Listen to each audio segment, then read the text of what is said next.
Oh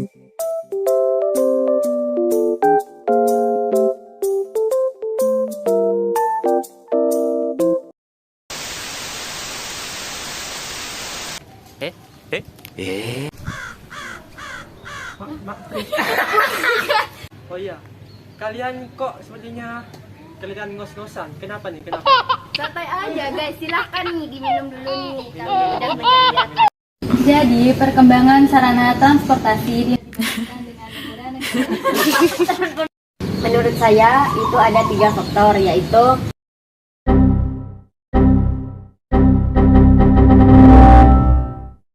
Lights, camera, Rolling. action. Assalamualaikum warahmatullahi wabarakatuh. Hai semuanya. Kembali lagi bersama kami di Podcast Sejarah. Wah, udah lama nih kita tidak berjumpa. By the way, gimana kabar kamu? Alhamdulillah baik. Alhamdulillah, semoga kita semua selalu senantiasa diberi perlindungan oleh Allah Subhanahu wa taala. Amin. Oh iya, kali ini kita berdua akan membahas tentang sejarah, di mana sejarah ini pasti akan membuat kalian lebih tertarik untuk menonton sampai habis. Wah, kira-kira sejarah tentang apa ya? Jadi penasaran deh. Nah, jadi topik yang akan kita bahas kali ini adalah perkembangan teknologi darat dari masa ke masa yang terjadi di negara kita, yaitu Indonesia. Wah, menarik nih topiknya. Tentunya kita di sini tidak hanya berdua loh. Kita akan mendatangkan bintang tamu yang spesial untuk menemani podcast kita kali ini. Yaps, benar sekali. Supaya para penonton kita tidak penasaran, marilah kita mengundang bintang tamu kita kali ini.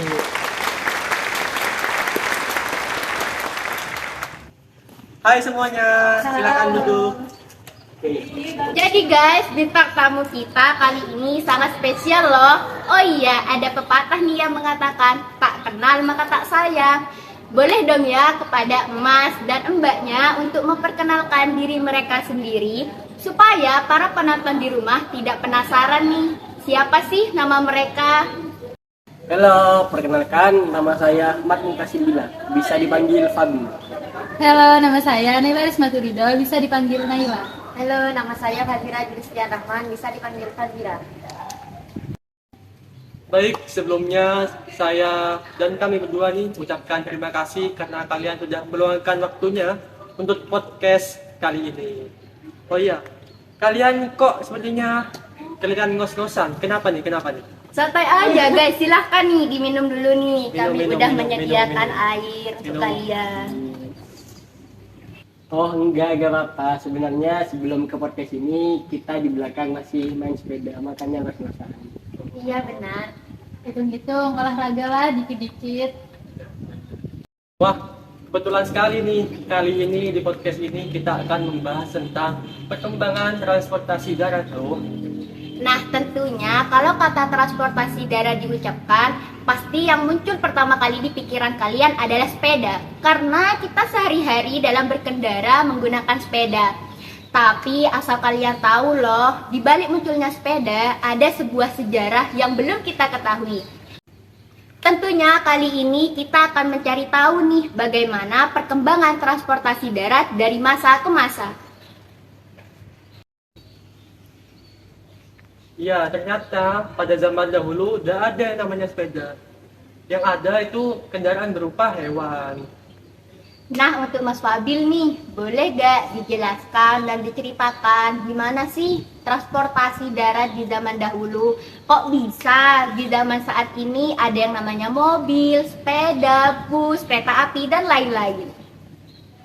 Artikel yang saya baca, manusia dahulu kala itu banyak melakukan perjalanan jauh ataupun dekat dengan berjalan kaki.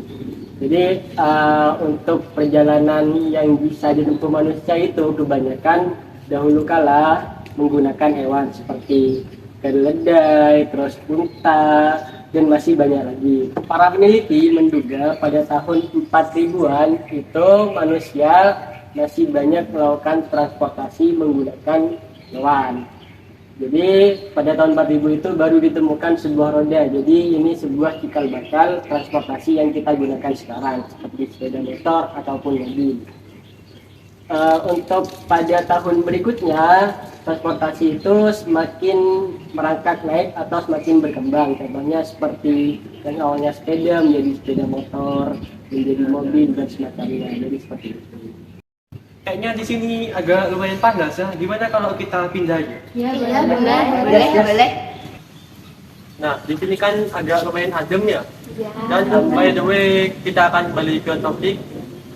Kalau untuk kendaraan seperti kereta api, itu kenapa sih kok bisa ada di Indonesia? Kalau untuk kereta api pada tahun 1842, Belanda yang kala itu berada di Indonesia membangun jalur kereta api yang dapat menghubungkan beberapa daerah di Jawa Tengah.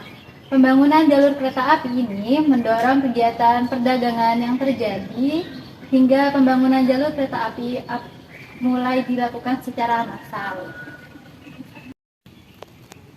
Oh, baru tahu kita loh, ternyata begitu perkembangannya. Tapi untuk transportasi seperti mobil, sepeda motor, apa Indonesia mampu membuatnya di zaman dahulu? Atau negara kita mengimpor dari negara lain? Indonesia pada zaman dahulu masih belum mampu untuk membuat mobil, sepeda motor, dan lain-lain. Setahu saya pada tahun 1894 Pakubuwono X adalah yang pertama kali membawa mobil ke Indonesia. Itu yang dibuat di Jerman. Terus kalau yang sepeda motor itu pertama kali masuk ke Indonesia juga merupakan produk dari Jerman, dan hal ini terjadi pada awal tahun 1894, yaitu motor Hildebrand. Kalau mobil pertama yang ada di Indonesia itu diimpor dari luar negeri, lalu bagaimana orang di luar sana menciptakan mobil itu? Kendaraan yang sering kita naiki saat ini bermula dari penemuan mesin uap pada 1769. Mesin uap ini ditemukan oleh James Watt yang mengubah sistem transportasi. Jadi mesin uap kemudian digunakan pada kendaraan beroda agar semakin memudahkan membawa barang seperti misalnya logistik atau barang-barang perang dan semacamnya. Jadi setelah mesin uap berjalan, buatan James Watt mencapai keberhasilan. Seorang warga Prancis bernama Nicolas Joseph Couplot mengadaptasi mesin uap buatan James Watt ke alat transportasi yang merupakan mobil pertama saat itu. Tetapi sayang sekali mesin yang ditambahkan ke alat transportasi ini terlalu berat untuk mobil yang melaju dengan sangat lambat. Akhirnya berbagai modifikasi pun dilakukan sampai akhirnya tercipta mobil dengan berat yang sesuai. Berarti kalau dilihat dari jawaban kalian berdua, transportasi di Indonesia masih mengalami kelambatan dalam perkembangannya. Apa sih yang membuat hal itu bisa terjadi? Jadi, perkembangan sarana transportasi di Indonesia berjalan sedikit lebih lambat dibandingkan dengan negara-negara lain seperti Malaysia dan Singapura. Hal ini disebabkan oleh perbedaan regulasi pemerintah masing-masing negara dalam menangani kinerja sistem transportasi yang ada. Pembangunan berbagai sarana dan prasarana transportasi seperti halnya dermaga, pelabuhan, bandara, jalan dan rel dapat menimbulkan efek ekonomi berganda yang cukup besar. Oleh karena itu, baik dalam hal penyediaan lapangan kerja maupun dalam memutar konsumsi dan investasi dalam perekonomian lokal dan regional. Oh, ternyata begitu alasannya. Tentunya ada beberapa faktor yang menyebabkan Indonesia untuk mengembangkan transportasi daratnya. Menurut kalian nih, apa aja faktor yang mendorong hal tersebut? Menurut saya itu ada 3 faktor, yaitu 1. Manusia menginginkan perubahan karena mereka menuntut hidup yang lebih mudah dan praktis. Yang kedua, perkembangan teknologi yang ditandai makin majunya pendidikan. Yang ketiga, perkembangan di bidang telekomunikasi yang membuat perkembangan alat transportasi diberikan dengan cepat ke seluruh pengguna dunia. Oke, baik. Emang ya warga plus 62 nih suka hidup yang praktis-praktis saja. Oh iya, aku mau tanya lagi nih. Tentunya dengan berkembangnya transportasi darat, ada dong dampak positif dan dampak negatif yang ditimbulkan. Nah, menurut kalian apa aja dampak itu? Kalau menurut aku, dampak positif transportasi adalah memenuhi kebutuhan penduduk, memperpendek jarak, memudahkan persebaran penduduk dan sarana rekreasi. Sementara itu, dampak negatifnya adalah menyebabkan polusi, menimbulkan kemacetan lalu lintas, dan mengurangi jumlah bahan bakar minyak. Nah, pertanyaan terakhir nih, apa pencapaian berhasil dilakukan oleh pemerintah Indonesia dalam bidang transportasi darat? Jadi keberhasilan yang sudah dilakukan pemerintah Indonesia dalam bidang transportasi itu adalah yang pertama, melakukan revitalisasi terminal tipe A. Yang kedua yaitu membangun tol Trans Sumatera sampai dengan Trans Papua.